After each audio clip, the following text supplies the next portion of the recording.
Three-time Grammy Award winner Lucy Dacus is an artist widely known as one of the best songwriters of her generation. And after a really massive and game-changing year with Boy Genius, she's recently released her fourth, just gorgeous solo album, Forever Is a Feeling. And before her 2 shows at Massey Hall, she joins us in studio. Hello, welcome. Hi. That makes me sound like I'm a big deal. You are a big deal. No. Does that make I'm like finding something to fidget with because I'm like, whatever. It's true. I mean, it's, well, we're so happy to have you here. Thanks for having me. Last time with Boy Genius, and I hope you had hit your head. I was concussed. You were concussed. Yeah. Actually, one of our stagehands swung a mic into my head 2 shows prior. And I like heard it from the inside of my head. My vision went out and we weren't even done with the show. So I was just like getting through it. And then it just got worse. And that morning, I was laying on a bed, but I thought there was an earthquake, and I thought I was going to roll off the side of the bed. Mm-hmm. And then I like whited out, like all the light was too intense. So yeah, it was not fun, but somehow that show is still a good memory. I was wondering because you still went on to you had sunglasses and you're just in a chair. Yeah. Was that perhaps one of the weirdest shows on record? That was definitely weird because I was miserable, but also the crowd was so amazing. Mm-hmm. Someone organized like these colored paper pieces to put over their phone flashlights, and it was like in a rainbow, and I had like friends from my youth there, and yeah, it was like such a good show in such a bad way. I was in such a bad way, but still a good memory. I feel like with the Couch Tour, I feel like you really have been known to adapt. Yeah. But now we can talk about this new tour. Yes. And excellent surprises as well. Radio City, I heard Hosier was an actual surprise. Oh my gosh. So my openers, Jasmine Forti and Katie Gavin, have been switching off, and they've been wearing a beard as like Hosier drag. So Jasmine was all dolled up, like having a wig and a beard, and she just saw him approaching and she just handed him the mic, and I think he got there like 20 seconds before he was supposed to go on. And are you a person who's a fan of surprises in general? I would say it depends on the surprise. Yeah. I love spontaneity, but usually that's when I'm in control of it. But yeah, I think I like surprises. Yeah. Oh. I am not a surprise fan. No. I don't know why. Maybe it's just I like to control. Well, often perhaps. a surprise, like people need you to perform your gratitude, or like there's a specific reaction they're trying to get from you. Mm-hmm. So that can be stressful. Well, of course, Hosier, one of the many collaborators on the record.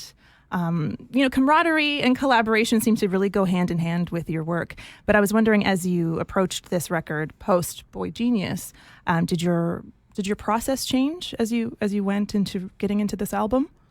It definitely changed in that I realized that I could work on it for as long as I wanted.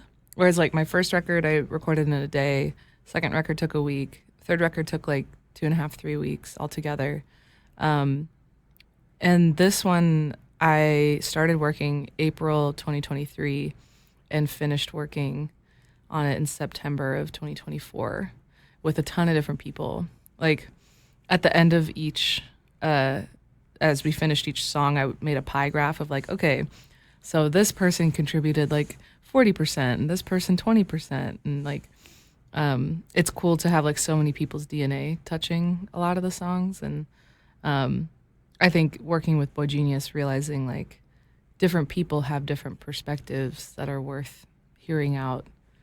Yeah, that really influenced how I did this.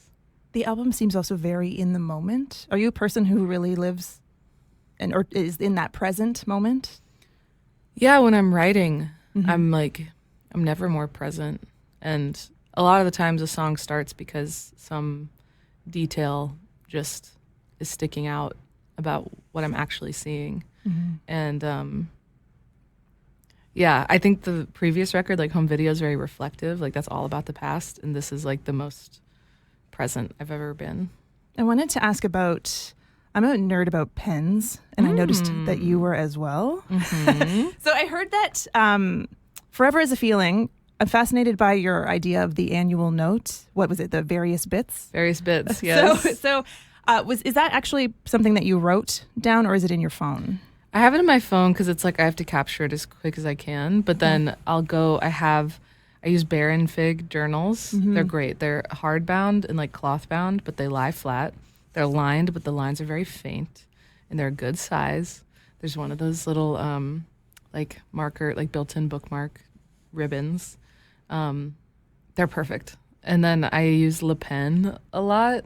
I'll have a pack of different colors, and then like when I'm journaling, I'll go through them by color. And then when I start over, that's sort of like a metric of time to me. And so I'll be like, okay, like a cycle is renewing. But I like those. And I was curious about Forever as a Feeling because I thought, in my mind, I was thinking about, having it on paper, and if you chose colors based on your emotion at the time, what that would look like if that stood out in your list of entries. Sometimes I do, or like if I'm really upset about something, I'll write in red because it feels expressive or something, or like peaceful, I'll write in blue, or logistical, I'll just write in black. And do you do that? I do. Yeah. Yeah. I'm a big fan of the Muji .3 navy. Very specific. Yeah. But anyway. And that has like a little like clicky on and off, right? But it does. Yeah. There's something about that I find very gratifying. Yes. But, nerdiness about pens and writing aside, there's something about Forever as a Feeling, starting everything off in addition to being a title track. And I was curious about what really stuck and what really connected you to that. To the idea? Basically realizing like, I'm writing a lot about love and like falling out of love, falling into love, like you feel this feeling of forever, or like this is now what my life is about, or like this door is opening to the rest of my understanding, and that feels like it'll last, but it doesn't. And that doesn't necessarily mean like you're gonna fall in love, out of love no matter what, but like love is something that requires presence because like you don't know what's gonna happen to change it, so it's like make the most of it while it's there. And it's not that forever isn't real, it's just that you clue into it occasionally, that feeling, like it has a certain quality to it. So that's just something that I think. And I think there's like a pressure off when you realize that forever isn't actually about time. Because I think people want to promise their love forever, and they can't. Because like, we change or we die. Like there is no forever actually to promise. There is no security, but when you can feel trust, like just, taking that for what it is when you have it. What was the first song that came together for the record? There's actually two that I wrote that I cut, which is now I've realized is a trend, is like the first songs I write for a record end up not fitting by the end of it. Big Deal was early on. I wrote that in late 2022. Come Out probably was the first that I had started writing, because I wrote that in like early 2022. I'm curious about the bookending of the album sonically. It's so beautiful because it's I had to actually research how to say Calliope. Yeah. Yes. the goddess of poetry and such a muse. Of course, the strings in the start are beautiful, and then the voice note that wraps the last song. I'm just curious about how that kind of came to be bookending the album. Yeah, I like that it starts first with a song that doesn't have me singing, because I do feel like that's what people expect of me. So kind of was like, okay, pay attention, like this isn't quite the same as other stuff.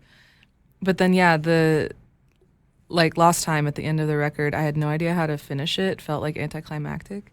And then I realized like I had a voice note of the first time that I played it through to myself, and it fit so perfectly. Like it was still the same key and the same tempo. And there's something so grand about the strings and romantic, but there is something intimate and romantic about just a voice note. Because that's also like, I'll send voice note versions to my friends, or if I write a song about someone, I'll send the voice note and be like, what do you think of this? Or are you okay with me recording it? So to me, that feels like they're related, if not to other people. Do you ever play voice note roulette? Where you just, What do you mean? where you just take out your phone and you just swipe. A lot of musicians have come on and talked about, even musicians in a group, they'll just bring out the voice notes and roll on through, and they just stop whenever. I like want to do you that wanna right see? now. And see what comes up. Yeah, it's probably gonna be something embarrassing I can't talk about. Okay, all recordings. I have 249. Okay, and stop whenever you fancy. What the hell?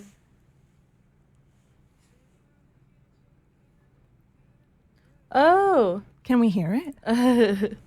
The sweetest tears I ever tasted. I got the salt of you on my tongue. Man, I'm never gonna recover from this one. Am I? I'm gonna stop there, but Yeah. I was writing a different song that ended up being a verse of Most Wanted Man. Ah. Yeah, so that's funny. Do you happen to I remember? should go salvage the rest of that I didn't use. I hope that happens. Yeah. Do you remember, where are you finding yourself? Are you walking around, just bring out your phone and singing? Yeah, I can quietly? tell most of my voice notes are me like kind of out of breath because I'm like power walking from one place to the other. I could hear it like not the best, but yeah, often it's just my voice because I'll do the voice message and then bring it home and figure out the guitar because I'm often writing while walking and singing to myself. I'm just wondering, because of the timeline of your first record, would you have had voice notes back then? Has your process completely? What did you lean on early on? Would there be a? Did I? I mean, I had GarageBand. Right. So that's actually what I would do. And I would record through like headphones. Like you can use headphones as a microphone, Oh. which I haven't done in a long time, but is kind of a cool method. Yeah, so GarageBand before iPhone voice notes. I wanted to ask you, of course, again, before the show, I'm curious about what song have you really looked forward to playing? I mean, obviously many songs, but what one kind of gives you that feeling night after night? So many of them. I'm trying to think through the set. I really like Limerence because it's like the first like really down moment and people get really quiet and pay really close attention, which I feel like people know me for just doing rock music, which is great and fun. But these like quieter moments I think are very I don't know what to call, like effective or like, I don't know. I always feel it in my chest whenever I'm singing that song. Like my senses have not dulled to it. So that's kind of cool to feel with everyone else. Well, we look forward to seeing you at Massey Hall tonight and tomorrow. Yeah. And thank you so much for taking the time. We really appreciate it. Likewise. Thanks. Well, we'll see you and have so much fun on the rest of tour. Thank you.